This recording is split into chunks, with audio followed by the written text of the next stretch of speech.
Hey guys and gals of the internet, so today I'm headed across from where I live in Louisiana on the North Shore over to the South Shore of Lake Pontchartrain, so into New Orleans. So it's this huge lake. I've tried to get shots of it before, but for whatever reason it doesn't work out.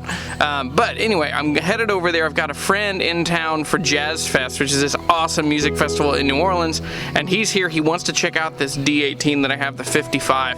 So I'm gonna run over there and we're gonna get together and we're gonna see if he wants to buy it, because it is a killer guitar and it needs to find a home of somebody that just loves it, and then it'll free up some cash for me to go find some more cool stuff. So let's go. 23 miles to go, just across water, dead straight the whole way. In the middle you can't see land. It's crazy.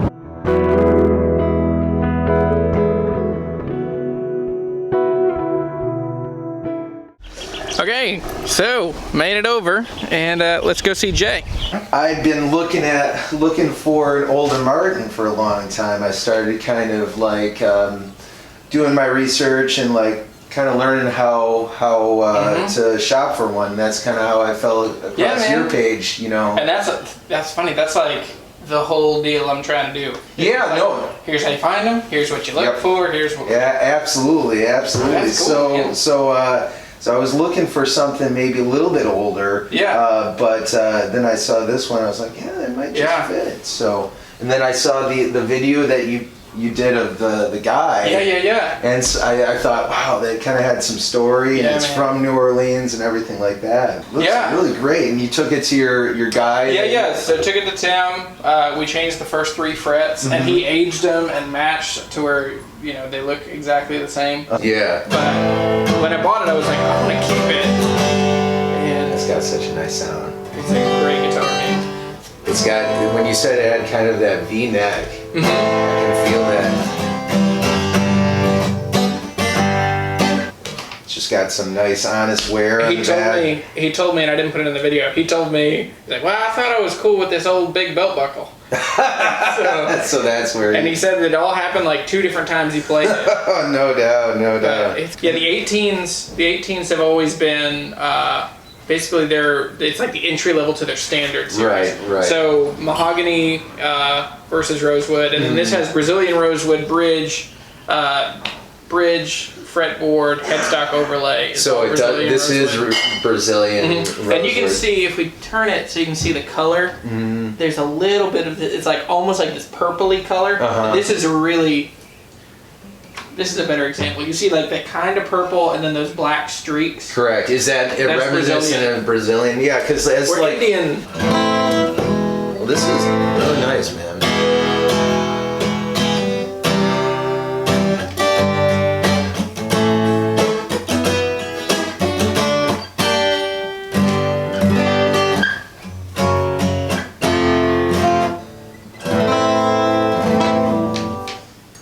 Okay, so I worked in the vintage guitar industry from like 2004 to 2012.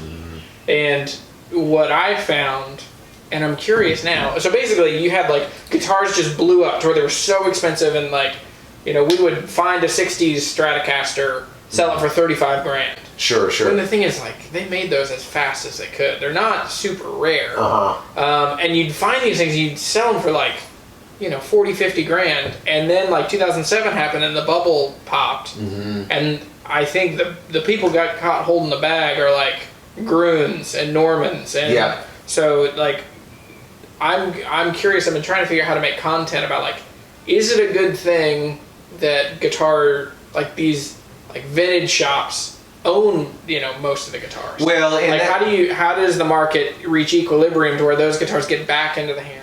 Because I've gotten to know George Grun a bit in Nashville, and so I went over and George saw me, and I don't think he remembers my name, but he knows that we've talked before. Sure. And so he's like, hey, and he knew, and he calls me New Orleans. So he knew that I'm here. Yeah. So he called me and he's like, hey, come up here, and we went up to his office on the 3rd floor, and he let me play a D-18 that they played in the Endymion Parade that Woody Guthrie played. It was a 35 D-18 that I think he played in the 40s at some point. That's so cool. But it's one of those, like, you know, it looked like this, but like way more worn out, way more beat up, 20 years older. Yeah. And then I looked at the price tag, it's like $190,000. You're like, this is as much as this is my house. Yeah, here you go. What is, what I think is, because I've thought about making a video on this, is it bugs me that you go into a guitar shop and like an American Stratocaster, they'll say, please ask before playing. And I get it that there's like 12-year-old kids or 15-year-old kids that drop those guitars, but like for guitar culture, you need to be like, you need to get to play the best guitars in the world. You need to feel that mojo. This thing's awesome. Yeah, I'm excited. Let me get some.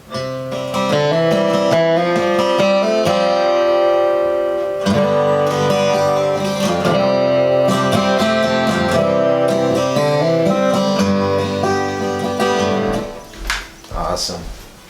Yeah, man. Cool.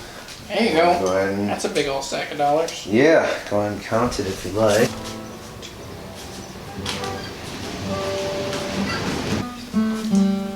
There we go.